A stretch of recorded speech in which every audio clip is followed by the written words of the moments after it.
Why do they never go in for me? Hey music lovers, yes, I'm here. With the little gems that make up 7 inches of joy. Yep, it's another singles video. I've been picking up 7 inches here, there and everywhere, as per usual. I do like a nice 7 inch, as you well know. And I thought I'd share one back. I've got another load of them, but I thought I'd share these ones. Now, these are a mix of singles that I got. A big batch of them I got from a boot sale, and they were 50p each, which was a bargain for some of the things I got there. I got a few things online, maybe not such great condition, but they were worth getting. There were things that I really wanted. Some in charity shops, I think. Yeah, some in charity shops. Some all over. Some eBay. So there we go. So we start off. Now this is probably my favourite song. Now I've got the album this came off, but it's reminded me how good it actually is. Let's get it round. So I've been playing this single loads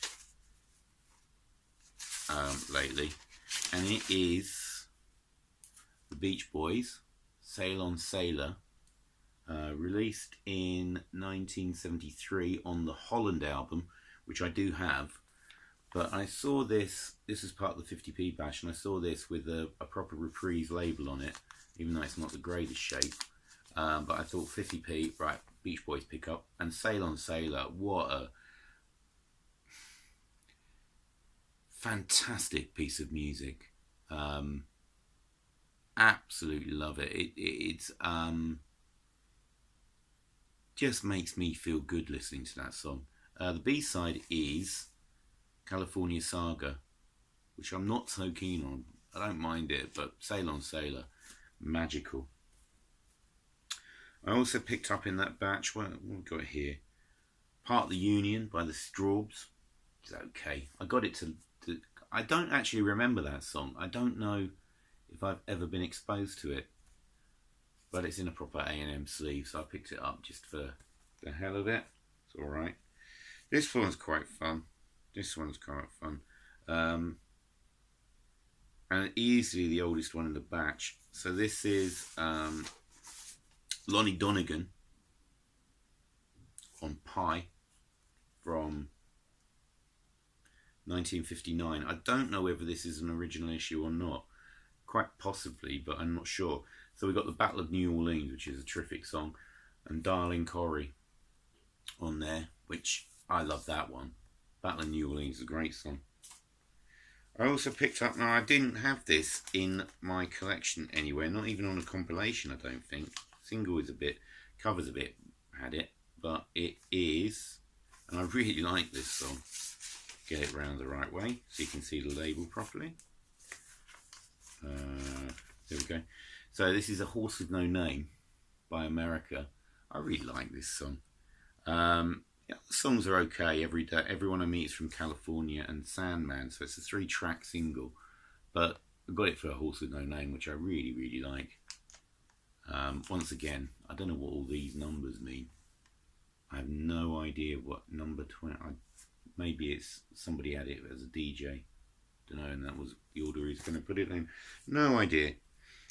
There were some real classic singles in this one. I also picked up a copy of, don't know what issue it is. I don't know whether it is original or not, but I picked up a copy with a rather nice label. This is, I think it's an older one. Not sure, but it's Riders on the Storm with the Caterpillar Electra label, which I'm sure Dean will like because he loves the Butterfly label. Obviously they had, for 7 inches, they had the Caterpillar with, on the other side is Changeling, both from LA Woman. I saw that for 50p in really nice shape, and I had to pick it up really. Well, it's a bit dusty now. That's probably because it's in the these paper sleeves, but I don't mind keeping them. I just brush it off and play it. But that's a fantastic. I mean, what can you say about the Doors? I've got all their studio albums on 80s reissues, and I love them. The 83 issues are the ones I bought at the time. Bit of jukebox fluff here. I think this is a great song. B-side is completely forgettable, but from '74 we got Sugar Baby Love by the Rubettes. I love that song. I think it's just a laugh and a half. Makes me smile when I hear that. This one was a charity shop. And I'm not sure. I think I just got carried away, really, because it was not one of my favourite Wings songs. But we've got Silly Love Songs, which is a bit syrupy, to be honest. And then Cook of the House on the B-side from Wings. From the Wings at the Speed of Sound album, released in '76. I should play what Cook of the House isn't. I think it's a bit of a throwaway, actually. There's a good idea in there somewhere, but it kind of gets lost amidst the. I don't know. It kind of just gets lost. So that was out. That was alright. Single I've been looking at for ages, and I'm glad I finally got a copy of this, because I did see a copy of the album this came from, but it was really poor condition, I think, or did I actually buy it? Can't remember, but I bought this first. So this is Mike Nesmith from the Monkees and his song Rio. I know this best, probably. I probably first heard it. Was it in the film Brazil? I'm sure it was. But it's also in the film Peter's Friends, which was basically a British version of The Big Chill. Is it The Big Chill, where a group of friends get together? So it's kind of a British version of The Big Chill with Stephen Fry, Emma Thompson, and all that crew. Hugh Laurie was in it, Imelda Staunton. I quite like that movie. But I love this song, Rio. I have no memory of what the B-side is like whatsoever. It's called Life the Unsuspecting Captive, and I'm not that fussed about it, but I'm glad I got that for Rio. This was probably the find of all of it. I was gobsmacked when I found this. Absolutely gobsmacked. So this is, now you probably can't see it. Should I take the sleeve out? Just about see it. There we go. Ultravox. And this is John Fox era Ultravox. I think this was released in 1980 after he'd left, but this is a double single of Quiet Men, Hiroshima Mon Amour, Slow Motion and Dislocation. So it's a double single. And here's the two singles with that grey island sleeve. And which one's that one? That's Slow Motion, which was the main track of the single. Absolutely loved that. This was brilliant, and I don't think the records have hardly been played. This sleeve is not. The sleeve's a bit bad because basically this sleeve wasn't built for two records. It's too small. So this is one of the only records I've actually got in a sleeve, because otherwise I would never be able to get the records in and out. But I was stoked to find that. This is the first John Fox era Ultravox record I've got on vinyl, in fact anywhere, I think. So I'm stoked to find that for 50p. Fantastic stuff. And I was also stoked to find this for 50p as well. I've been looking out for a copy of this. This is for quite a while. I've seen sort of copies without picture sleeve, but one turned up at a boot sale with the picture sleeve, and it was one of my favourite singles when I was about 11 when this came out. So it's The Vapors and Turning Japanese, and I love that sleeve. Really good stuff. Backed with a really good live version of Here Comes the Judge. It's over 6 minutes long. That's really good, and I really will have to check out the album now, because I was unsure whether to check it out, because I thought there'd just be a one-hit wonder, but I really do want to check it out now. And Turning Japanese, what a brilliant new wave pop song. Absolutely stoked to find a copy of that. Cracking, as the channel name suggests. Right, there we go. Vapors. Lots and lots of 80s stuff, as per usual, as you've probably come to expect on my channel. Picked up another great 80s single, which is Wishing by Flock of Seagulls. Yeah, great song. Really great song. Love that song. Easily my favourite Flock of Seagulls song. I've got some of their stuff on album as well, but this is great. One Hit Wonders next. Although the lead singer did go on to release other stuff which I really don't like at all. But I've got a bit of a soft spot for this. This is PhD with I Won't Let You Down, which I think was a number 2 single. I think might be number 3, not sure. But everybody thought it looked like it was going to get to number 1 for ages, but it didn't. I can't remember what held it off. But this is a great song. Now the singer is Jim Diamond, who later went on to have some success with the theme song from a BBC TV show that was a big hit, which I can't stand. But this, I really enjoyed this song. It was nice to pick up a copy of that after all these years. One of my favourite Human League songs next. Keep Feeling Fascination. I loved this when it came out. Absolutely loved it. So it's really nice to pick that up. There we go. On the Hysteria type label. Although this was never released on an album at the time. It was a single only release. So I'm really happy to pick that one up. This was a good find. And it's a great single. So this is Midge Ure and Mick Karn from Japan. And they did a single called After a Fashion. Really great new wave stuff. Got a really good edge to it. I don't know if that's the Mick Karn influence, but I think he was more experimental than he let on. I think Ultravox became a bit middle of the road towards the mid-80s before they split. I think he had it in him to actually make some really interesting music, which was obviously brought out by Mick Karn, who was a tremendous bass player. Such a shame when he passed away.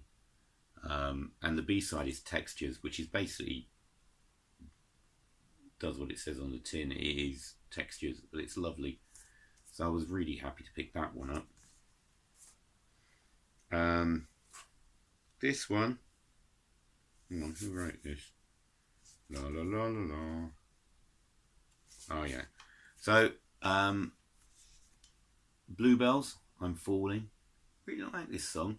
Probably better than Young at Heart, which was their biggest single, which got a number 1, which was a number 1 on re-release years afterwards. But I really like this song. B-side is Holland, or Holland. But that's a really, I really like that. I haven't got any Bluebells on an album, so maybe it's time I picked a couple up. Maybe especially the album that this and Young at Heart came off. I don't know why I got another copy of this, but it is a Trevor Horn masterpiece in pop. This is my second copy of Dollars Mirror Mirror. I'm not sure why I've got another copy of this, because I think the copy I've got is fine. Maybe I just bunged it in. It looks in really good condition. I don't know. Maybe I'll pass that one on. We'll see. But that it's a terrific single. If you swallow that prejudice against these two awful pop stars, the song itself is excellent. Really great stuff. And I would recommend any of the Trevor Horn produced Dollar stuff. It's really good. Still in 80s mode. Pick this up, which is a one-hit wonder by Fiction Factory. Feels Like Heaven from early 84, I think. 83. It was released in 83, but I think it was a hit in early 84. I think January or something, 84, because that's when I remember it from. Good synth poppy ballady sort of thing. I'm sure some people will find it annoying, but I really enjoyed it. Probably the weakest single from a band who are well past their sell-by date at this point. This was released in 1993, so 6 years, I think, after they made their breakthrough. This is Hothouse Flowers, and this is a single called An Emotional Time. This is just a nothing single. It really did nothing for me, which is a shame because I think their first two albums are terrific. I really enjoy it. I mean, I know they copy Van Morrison and that Celtic soul stuff, but I think they just did it really well, especially on People, their first album. I really, really love that album. Right, the next couple of batches are a set of 4 singles by 2 different 80s bands, and I was really happy to pick these up. First one is 4 singles by Orchestral Manoeuvres in the Dark, going right across their discography. So the first one, I picked up a pretty good condition copy of Enola Gay, which is one of the seminal 80s synth pop tunes. Terrific stuff, that one. I also picked up, I really like the stuff. I think this was off their, was it the 3rd album? I'm not sure. It was off, not sure, released in 84. So this is Tesla Girls. Really like that one. I'm not showing the labels, so I'm just whipping through these. There's too many, there's loads of them. Tesla Girls. One that I wasn't very aware of, and it was released in 84. I think it must have been a late release of the same album as Tesla Girls. It is this one. Cover's in pretty condition, but the single's okay. Never Turn Away. Don't think that was a hit. I'm pretty certain that one wasn't a hit, or it's like number 47 or something. And then probably they kind of came back a bit in 90. When was this? 91. OMD had kind of faded away a bit after. Basically, it was just Andy McCluskey left by this point, and they had a top 10 hit with Sailing on the Seven Seas, which was a bit of a minor comeback, really, before they finally did call it quits for however many years it was, 20 years odd. Their recent stuff is well worth a listen. They've released two albums since they reformed, with both Andy McCluskey and what's the other guy's name? Paul? Can't remember, but since they reformed properly, their recent stuff is well worth a listen, actually. Really good stuff. The other batch of records by the same band, I got 4 singles by Dexy's Midnight Runners, which I'm really happy to pick these up. Again, the covers aren't great shakes, but the singles are in good. So we've got a run of 3 singles from Tour IA. So we've got Jackie Wilson Said, with the B-side Let's Make This Precious. Lyrics on the B-side. We've got Let's Get This Straight from the Start, which is a non-album single, so I'm really happy to pick that one up. Then we got the reissue of the Celtic Soul Brothers, which is a great song. What's on the B-side of that? Reminisce Part 1. So that's the reissue. That actually got released twice. And then in about 80... When was this released? 86? 86.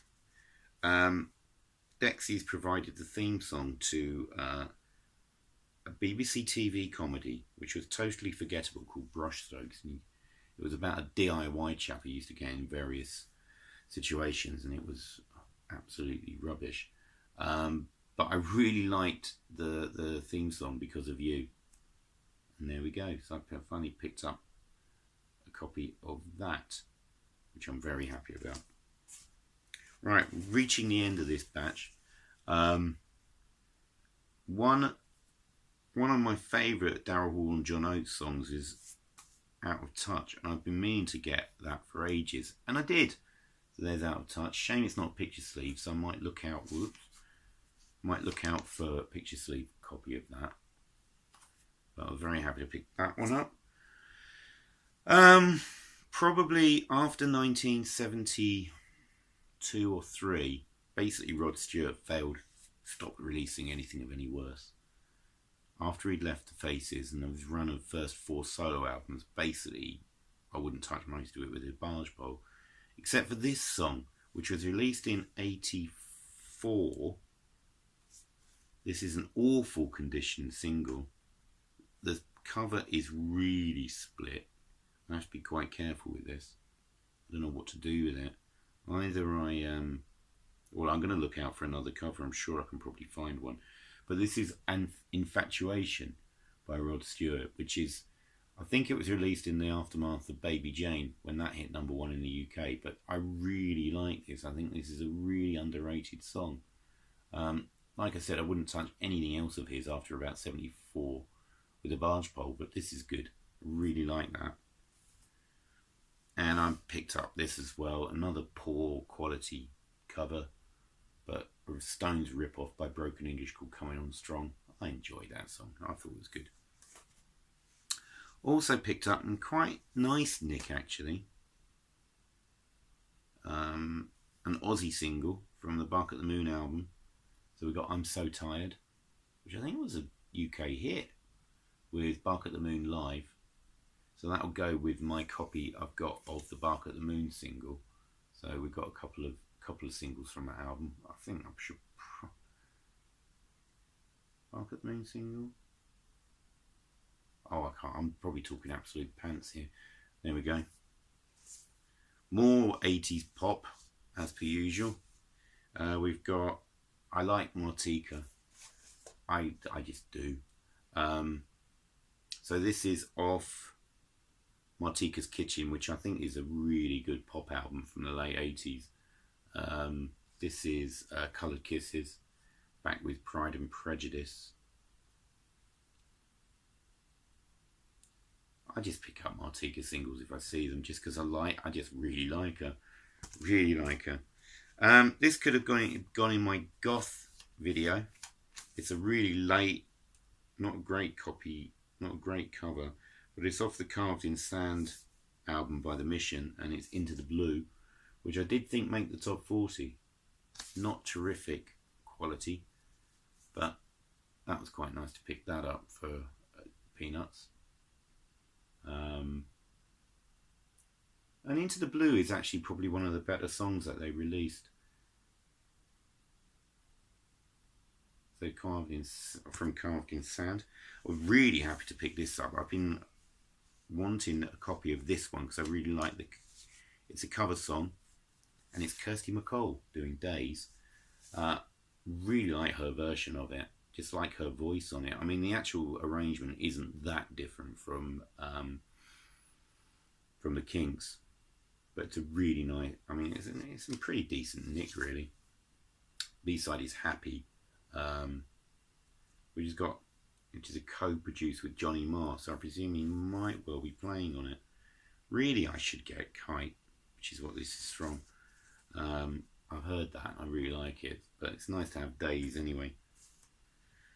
One of the voices of the early 90s, and I think I've got this album on CD, but it's nice to pick up a 7-inch, is Shara Nelson, who was the voice of Massive Attack, especially Blue Lines, that groundbreaking single that they released.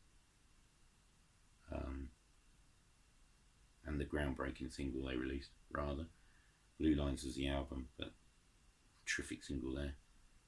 With a perfecto edit on the B-side. So you know what you're getting there.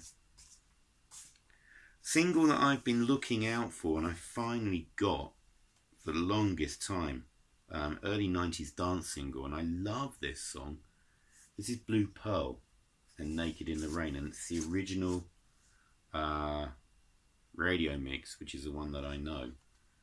Not the, I think it got remixed in about 95, but this is, I think it's from come out. I think this is from 1990, that's right. And produced by Youth on Wow Mr. Modo Records, which I think was something to do with the Orb, wasn't it? Well, Youth was all part of that thing. This is a terrific single. Really like that. Bit of early 2000s angular guitar pop next. I actually quite liked that new garage rock. I think it was called New Garage. That was led by the Strokes, and it had like the Rapture and the Libertines were kind of part of it. But all those new guitar bands that came out at the beginning of the 2000s. I mean, yeah, it faded into sort of indie for indie's sake, I guess, genre, not label. But I like this band, Ikara Cult. This is what's this?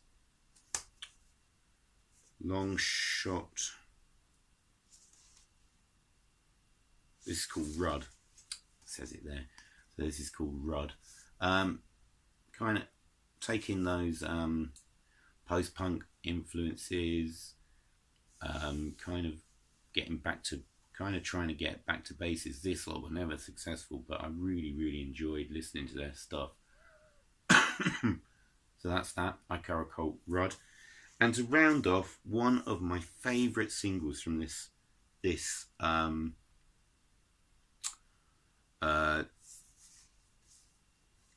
century.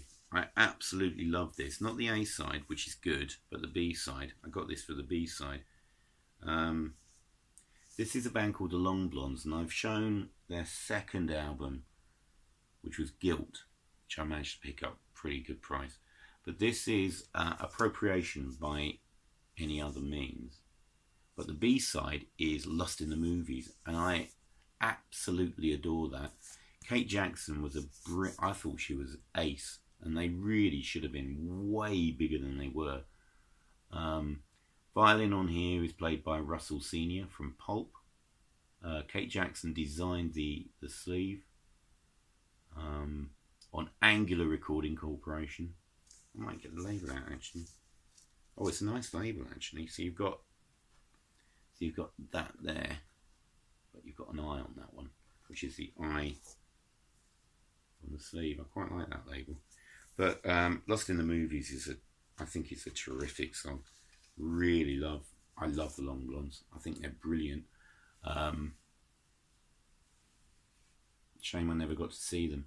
Kate Jackson still releases every now and again, but it's really sporadic. I don't know what she's up to now, but I wish she'd get back to making music regularly, because I thought she was brilliant. So there we go. A batch of new singles. More 7 inches of new joy. So I hope you've enjoyed participating in that trawl of 7-inch singles, and I'll be back again with some more shortly, singles and otherwise. So thanks for watching, and I'll see you all again soon. Cheers everyone. Bye.